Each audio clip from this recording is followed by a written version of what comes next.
When I heard the theme of this evening, Kurds in the New Turkey, first I've been puzzled for quite some time. Like, what is the New Turkey? President Erdogan is talking about it all the time, but he even also doesn't really make clear, like, are we already in a new Turkey or are we working towards it? And I was thinking, what kind of era are we in now, and could we call it a new Turkey? And it's today the 9th of January, and 2 years ago today Sakine Jansis, Leyla Şailemes and Fidan Doğan were murdered in Paris.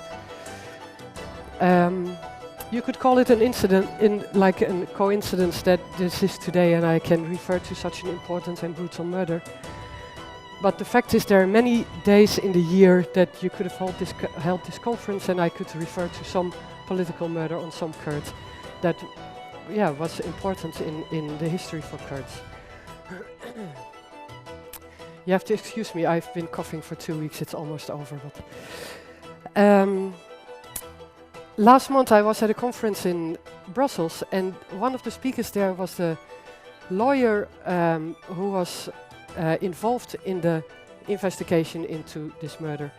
And he said, you know, it's not a coincidence that this happened in Paris, because Paris is a city where many people take refuge. Many political dissidents have for a long time gone to Paris to find a safe haven, which is also why quite some political assassinations have been carried out there in the last couple of decades. He was also referring to some Algerian murder.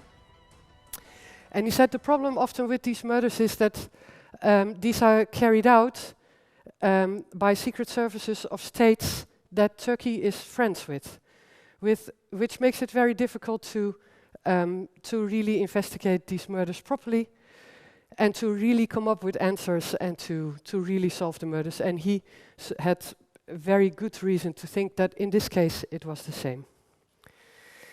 And now we're talking about Paris, but of course there are other and many unsolved murders in Turkey. And usually people think, when you hear about unsolved murders, you think about the 1990s, and of course many happened in those days. But like my book, next month it will be published in Turkey, about Roboski massacre, that's also an unsolved murder. Everybody knows, of course, who did it, but the real backgrounds are being covered up. The most important documents are getting a stamp, secret, and nobody can find out what happened. The same, this Roboski massacre is 3 years ago now, but ever since the so-called peace process that I prefer to call the ceasefire started, more than 30 Kurdish civilians have been killed. And none of these murders has even been brought to trial. And these murders are still going on. This week in Gisher, again, a 14-year-old was killed. So these murders are going on. To me, when I hear the term New Turkey, it sounds like something promising, something beautiful, something nice. So I don't think we're in a new Turkey now. At least not for the Kurds. Maybe for some people this era is wonderful, but not for the Kurds. So I don't consider this the new Turkey. On the other hand, of course, the government has a vision for 2023, when the Republic will be 100 years old. Or young, we can say. So we can say maybe he's working towards a new Turkey. And there is, of course, a ceasefire going on, which I support really with all my heart, because the less violence, the better. But then you also need a political process to take this somewhere, and to take it to peace and to a new Turkey. And I don't think we're actually seeing that. Some people do see it, and they say, but the government is taking all kinds of measures to give Kurds more freedom. And this shows that we are on the way to a new Turkey. And they mention, for example, several so-called democratization packages that the government introduced. And I'd like to give 2 examples of these so-called democratization steps. One of them is what Erdogan called the freedom of the clavier, of the keyboard. The X, the Y, and the Q were free to use. And some people applauded that, because for a long time they could not be used. But I've been reading also a lot about minorities and nationalism in Turkish law, and I've been figuring out how can you actually make the Q, the Y, and the X free in Turkey. The only way to do that legally is to add them to the Turkish alphabet, because that is the prevailing language, of course, in Turkey. In the constitution, in all the laws, it is all about Turkish. Kurdish has actually never been explicitly banned, because if you make Turkish obligatory everywhere, then you exclude all other languages automatically. And for a long time, Kurdish could not even be banned, because Kurdish didn't even exist officially, and something that doesn't exist can, of course, not be banned either. And the same can be said about, for example, the measure that there can be full education in Kurdish in private schools. Some people applauded that too, like, okay, it's not enough, but it's something. But when you look at this measure more closely and look at how this can be done in a legal way, it means that Kurdish must be designated a foreign language, because only foreign languages can be used as a language of education in Turkey, which makes, for example, possible here in Istanbul, the German school, the French school, the American school. So they think they give Kurds more freedom, but by doing that, they designate one of the oldest languages of Anatolia, of this region, as a foreign language. I think it's a big insult. But you could also say, okay, this is true. This doesn't show real freedom, but at least they are doing what is possible within the constitution. Outside the constitution, it's just not possible to give full Kurdish education, for example, in state schools.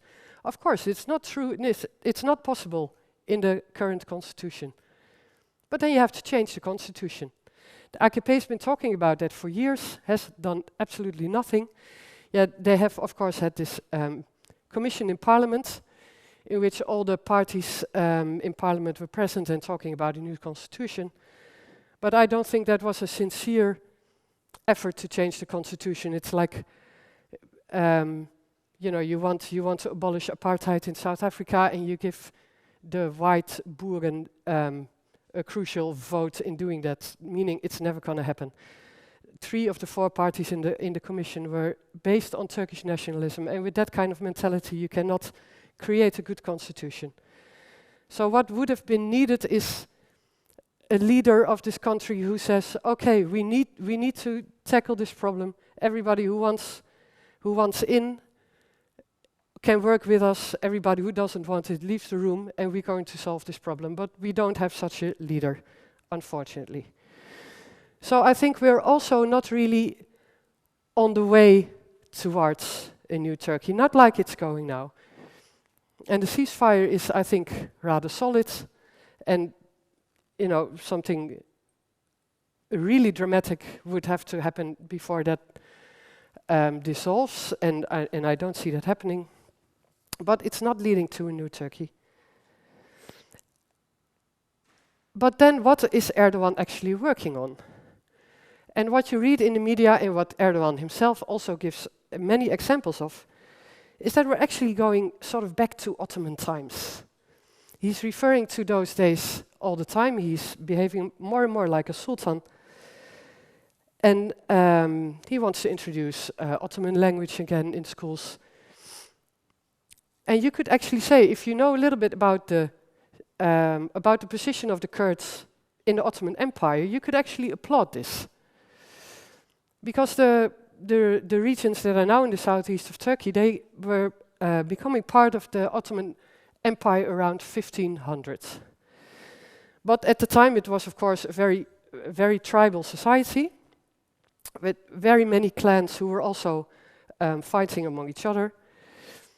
And the Sultan could not and did not want to control that region fully and militarily. So he said to the Kurds, you rule yourself, but don't bother me, don't challenge my power.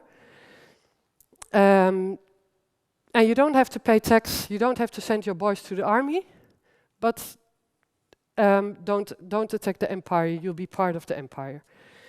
And many people don't know this, but this was like that for centuries. And in this whole southeastern region, for centuries they didn't see any Ottoman official. But then when you think again, what I always find interesting is how certain political times, what it does to the identity of Kurds. And now, of course, Kurds have a very political identity. When you ask people in Diyarbakir or when I travel around about their identities, we are Kurds. You know, people will not say, I'm somebody's wife, I'm somebody's father, I'm a lawyer, I'm somebody's sister, I'm a farmer. People will say, I'm a Kurd, and it's a very political identity. And I find that, you know, it's how it has grown, and it's sort of natural when you see where Turkey is coming from, where the Kurds in Turkey are coming from. But it's not a complete identity. It's only part of an identity, and that makes it unfair for the Kurds as well not to be able to give enough space to other sides of who you are. And something alike was happening in the Ottoman times, because the Kurds had self-rule, like they want now, but that's were only, of course, profitable for a few Kurds. It was a tribal system, there were clans, and the clan leaders, they were the ones, of course, having the power. And the Kurdish people didn't have any power. They were subject to their leaders. They were half slaves, and they had absolutely nothing to say. And the leaders of the clans, who were in touch with the Sultan, and who were making money this way, they didn't even refer to themselves as Kurds, because Kurds were the uneducated farmers. They were referring to themselves as Ottomans. And it were only a few Kurds would call themselves Ottomans, because the Ottoman identity was also very urban, and many Kurds, of course, didn't live really in cities. So that was also another time that Kurds were really free to live who they were, especially not when it came to around 1835, when the Ottoman Empire was getting smaller and smaller, and the Sultan decided that centralization was the best way to solve this problem. And between around 1835 and 1850, 1860, the Kurdish regions were brought under control with a lot of violence. And the Kurds lost their self-rule. And you could say this started in 1835, and you could say actually that it continued until 1938, 1937, 1938 with the Dersim massacres, which was the final clash to the Kurds to bring them under the control of the central authority. And of course then there was that eventually led to the very political identity that the Kurds have now. So we don't need the Ottoman, go back to Ottoman times either. We don't need the way it is now. We don't need the way Erdogan is taking it now. It's not going to go to a new Turkey, it's going to some new Ottoman era, which is also not beneficial for Kurds. And I should not only talk about Kurds, because when you look at the Ottoman times, and unfortunately this era is for most part gone, that part of Anatolia and also the rest of Anatolia was much more multicultural than it is now. And this of course, this year we're also remembering the Armenian genocide, and this is kind of tricky, because for a long time, in the Ottoman Empire, of course, these minorities didn't have the same rights as the Sunni Muslims had. They could, of course, have their own law system, for example, but the Sunni Ottoman citizen was the most powerful in the empire. And a century ago, when all the violence was happening on these lands, the bond between the Turks and the Kurds Of course, they fought in the War of Independence together. But before that, they also turned against the traitors from the inside, and they were killed. The Ottoman army and the Kurdish militias were working together to kill, for example, all the Armenians who lost their lives in those days. And that's why I was,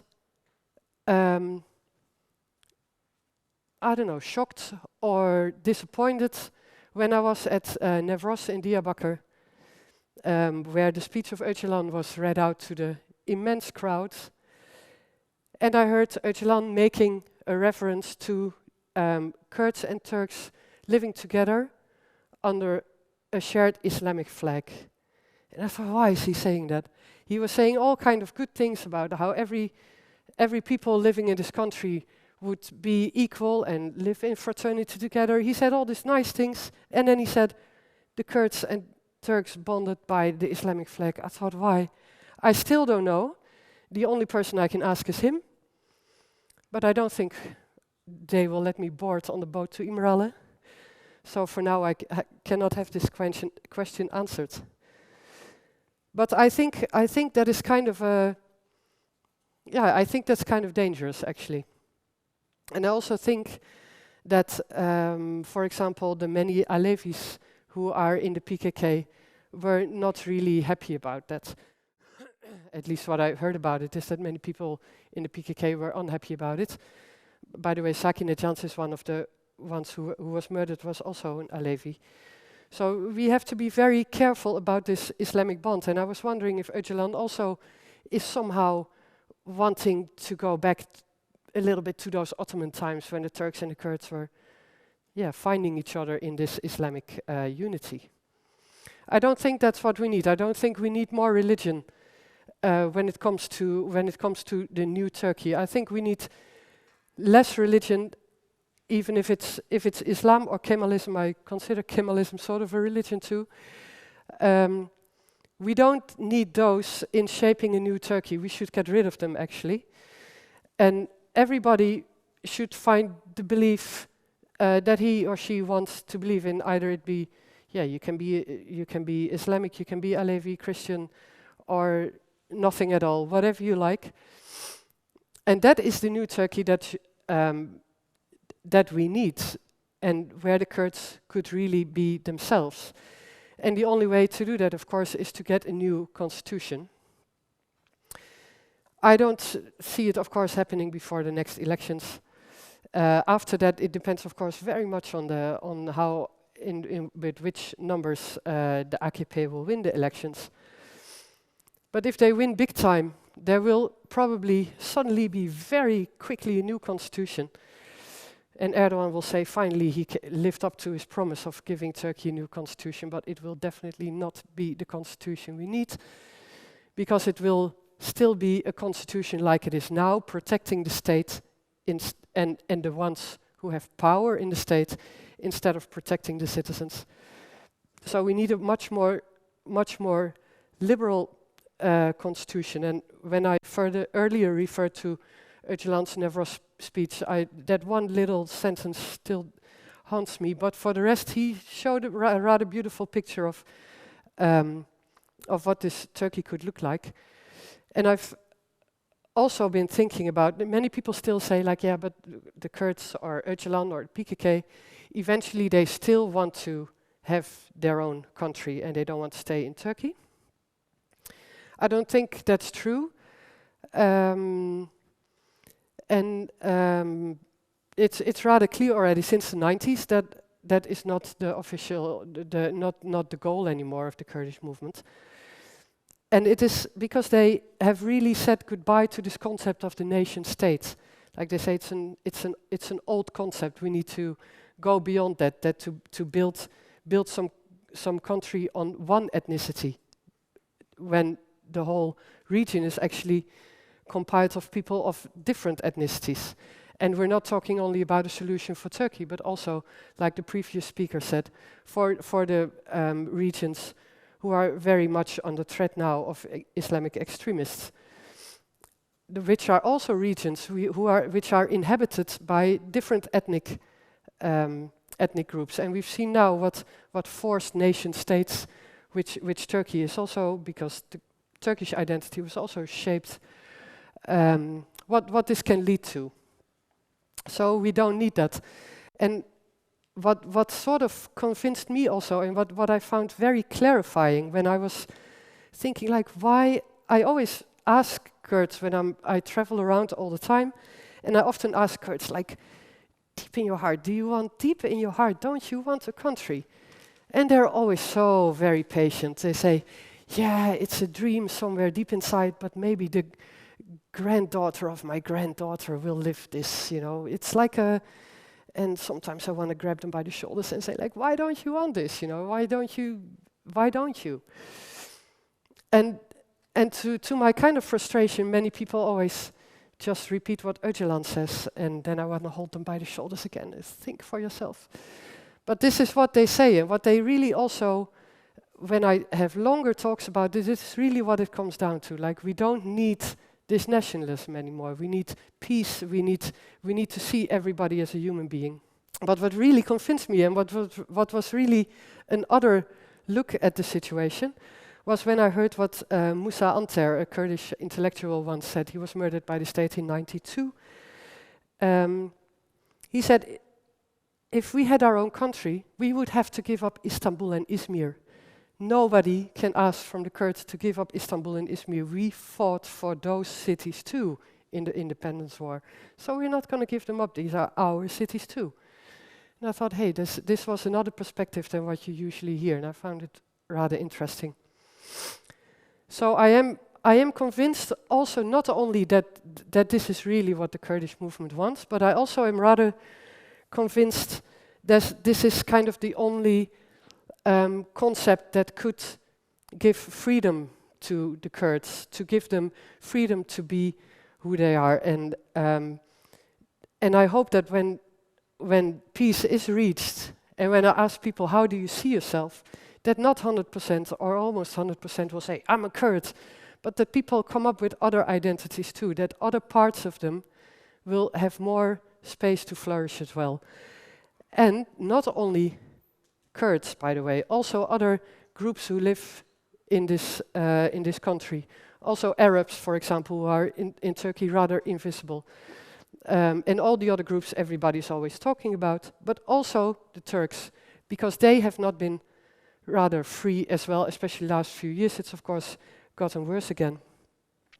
And about press freedom, it's like, it's not this government necessarily that is introducing a lack of press freedom in Turkey. Like in the 1990s, nobody in Turkey knew what was going on in the southeast, the destruction of villages. There was no press freedom at the time. The army was in control of what could be published, what could not be published. But most of the Turkish people had no idea that there was no press freedom. They had no idea what they missed, what was happening, and what they didn't know. And now, because of social media, we do know what the normal media, the classical media, are not spreading. So now more people in this country become aware and also themselves affected by what it means to not have press freedom and to see your story not reflected in the national media. So it's not only the peace process, not only about freedom for Kurds and their right to live their full identity, but for all groups in Turkey, especially also including the Turks. They deserve this too. And I've been thinking sometimes, if this really happens, if we really get closer to peace, if there's really, and I hope it happens fast so I can report about it. I thought maybe I can live in Rize or in Trabzon for a year and see how this would also change the Turkish identity, because it would mean a big change for nationalistic Turks if the whole concept of the country changes. Their identity will have to change somehow too, and I would find it very interesting to see how that happens, how that goes, and how people feel about it, what it looks like. So that's maybe a future plan. At some point, you will find me in Trabzon.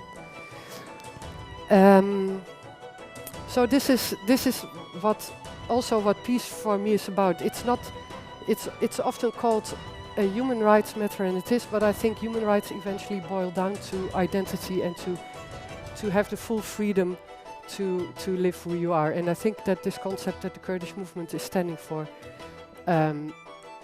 has the best chance to really create a new Turkey. And I have to add that this is I'm not making propaganda for a terrorist organization. Thank you.